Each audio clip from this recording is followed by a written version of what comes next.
Everyone wants their YouTube videos to go viral, but it's really hard to do, especially if you're in government. Government videos just don't get a lot of views, but hang in there because one government agency has it all figured out. In San Francisco, the city attorney's office just published the latest parody of Carly Rae Jepsen's Call Me Maybe music video. Hey, you just scammed me, and that is crazy, but here's the number, so pay me maybe.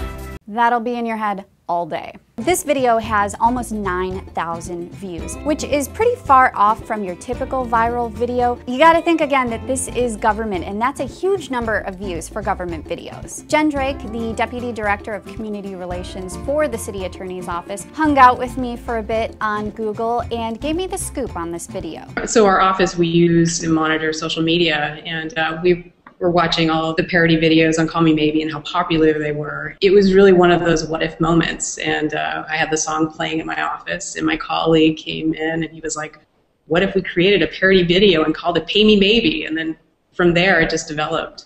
We turned it into a project for our summer interns, had them initially start with the first draft on the lyrics, and then some rough storyboarding. And then from there, we reached out to the community and asked them if they would, want to get involved. So Jen got me thinking whether or not other governments can have this much fun with video.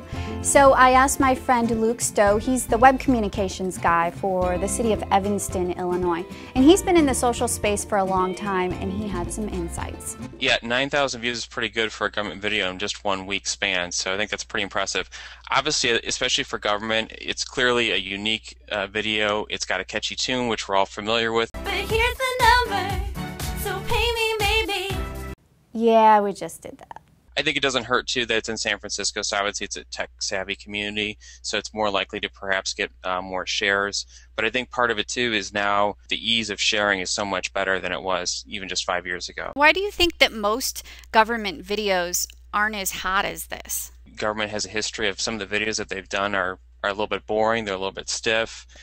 Sometimes there's too much jargon in it, and I think at times, sometimes the quality hasn't been good too. Do you think that governments should even be concerned with making their videos go viral and putting this effort into their video production for YouTube? I think to a certain extent, local government, there's an onus on us to make sure that we're trying to communicate via all the different channels, especially for the folks under 40 or under 30, whether it's SMS texting, whether it's videos, social media. I think we have a responsibility to branch out and do the multi-channel approach. Thanks, Luke. And speaking of the multi-channel approach, don't forget to go on Twitter and follow the hashtag GovGirl and subscribe here on YouTube. That's all for this video. Catch us again next week. Luke danced for me. Okay, why was this funny to me last night? That's the best I can do. That was pretty darn good.